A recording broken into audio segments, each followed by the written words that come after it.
जिसे नुकसान उठाना नहीं आता उसे नहीं मालूम फ़ायदा किसको कहते हैं, उसे नहीं मालूम।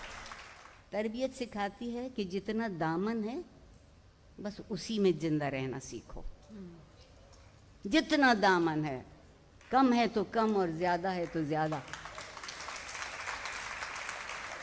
आसान तरीन तरीक़ा है बुज़दिल आदमी का अपने आप को बचा लेने का कि अपनी गलतियों को जमा करके दूसरों के दामन में डालाए। हौसला इस बात का है कि गलती हो गई थी, पता चल गया कि गलती हुई थी, तो गलती दुरुस्त कर लीजिए। जिसके साथ ज़्यादती हुई थी उससे जाके बहुत नेक नियति से माफ़ी मांग लीजिए। मैंने अभी तक ऐसे इंसान बहुत कम देखे हैं जिनसे आपने नेक नियति से माफ़ी मांगी हो और उन्होंने आपको गले न लगा लिया। ज़िंदगी से मोहब्बत करने के लिए तरबियत चाहिए, और तरबियत उस चीज़ का नाम है जब आप अपने आप से उठ के ज़िंदा रहना सीखते हैं। अगर आप शिरकत करना जानते हैं और शरीक करना जानते हैं। हमने क्या किया कि अब मैं और आप बैठे हैं ना यहाँ, मैं आपसे बहुत पहले से बैठी हूँ और बड़े बड़े फ़लसफ़े हमने आज झाड़ दिए हैं, कोई बचा नहीं है बात, मगर अब हम आपस में बात नहीं करते। मुकालमा ख़त्म हो गया हमारे दरमियान से। कितनी बातें तो मुकालमे ही में तय हो जाती थी। कोई खफा होता था तो उससे जाके पूछते थे कि क्यों खफा हो, वो थोड़ी देर तो नहीं बताते थे और नाराज़ होते थे। मगर आप उनसे बहुत रसान ठंडे दिल से पूछते थे कि नहीं जी चाहता है, बताइए हमसे क्या गलती हुई, आप क्यों खफा हैं। और अगर आपको अपनी गलती पता चल जाती, दुरुस्ती उसी दिन शुरू हो जाती है जिस दिन आप अपनी गलती को तस्लीम कर लेते हैं, वरना दुरुस्ती नहीं होती। दुरुस्ती का प्रोजेक्ट नहीं है। अब वो व्हाट्सएप पे माफ़ी तलाफ़ी एक इमोजी पे हो जाती है। आने जाने की सहूलत हो गई। और मैं लॉर्ड मैकाले की बहुत ममनून हूँ। एक ऐसा अच्छा लफ्ज़ हमें सिखा गए, किसी की इज्जत ले लीजिए, सॉरी। किसी को बेजा बोहतान लगा दीजिए, सॉरी। जान ले लीजिए, सॉरी। मैंने एक साहब से कहा था कि कुछ नहीं तो आधी कह दिया करें। जी, आप ये कहिए कि मैं बहुत साफ बात करता हूँ या करती हूँ और किसी का दिल दुखा दीजिए। बहुत उम्दा है। जिस शहर में रहती हूँ लाहौर उसका नाम है, और जब मैं उस शहर में पल बढ़ रही थी तो लोगों का एक तसव्वुर था ज़िंदगी के मुताल्लिक कि हमारे पड़ोसी बहुत अच्छे लोग हैं, इनके घर में किताबें बहुत हैं।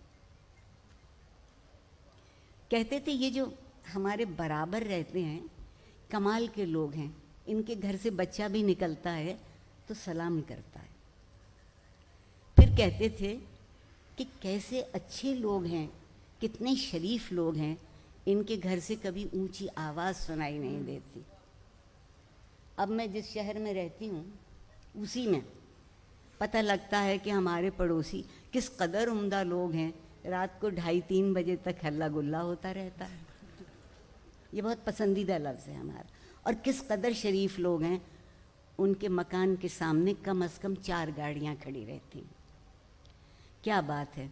कभी शराफत, आपके हुस्न सुलूक और जिसे आपने फ़लसफ़ा कहा, उन बुनियादी कदरों पर यकीन का नाम था। अब शराफत गाड़ी के नए मॉडल का नाम है। और ये इंतखाब हमने खुद किया है। इसमें कोई सहूनी, कोई हिंदू, कोई यहूदी साजिश शामिल नहीं है, क्योंकि आम तौर पे हम जो कुछ करते हैं उसमें यही साजिशें शामिल होती हैं। आप सोचिए कि हम खुद को कहाँ ले आए। हम अनमोल लोग टकों टकों के दाम बिकने लगे। हम अनमोल लोग।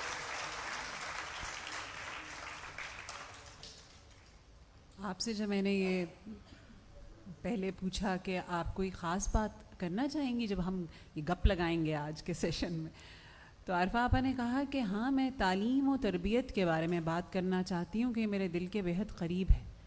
तालीम को सुनकर तो सवाए डिग्री के और वो जाली डिग्री के और तो कुछ भी जहन में नहीं आता। बहुत अच्छा किया, मुझे रुस्वा करने को यही सवाल काफ़ी है। तालीम, मैं बहुत संजीदगी से बात कह रही हूँ जितनी मेरी समझ में आता है। तालीम मेरे ख्याल में रास्ता है। हम तालीम को मंजिल समझते हैं। इल्म मंजिल है, तालीम रास्ता है।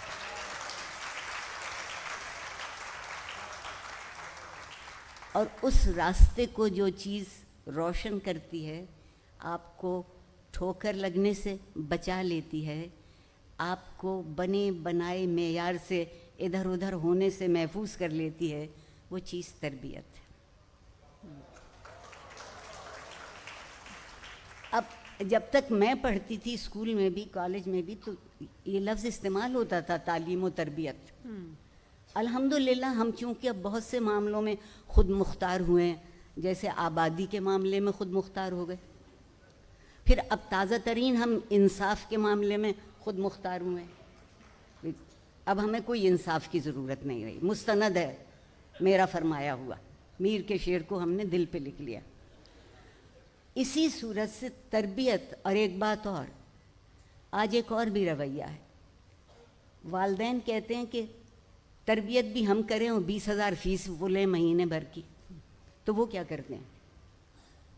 वो कहते हैं कि हमने तो इनको प्रोजेक्ट्स दिए हैं, ये प्रोजेक्ट्स नहीं कर पाएंगे तो कुछ नहीं कर पाएंगे, और उस प्रोजेक्ट में तरबियत शामिल नहीं, क्योंकि तरबियत का प्रोजेक्ट नहीं होता, तरबियत का प्रोजेक्ट नहीं होता। तरबियत एक ऐसा खामोश अमल होती है जो आपकी रगों में खून की तरह दौड़ता है।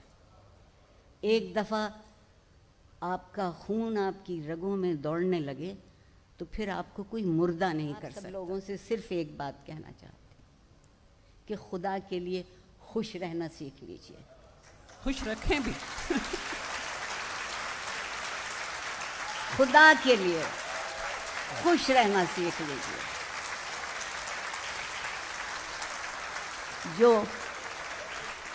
जो खुश होता है वो मुतमईन होता है, जो मुतमईन होता है वो अमल करता है, जो अमल करता है वो बामुराद होता है, और जो बामुराद होता है वो सुरखरू होता है। बहुत शुक्रिया।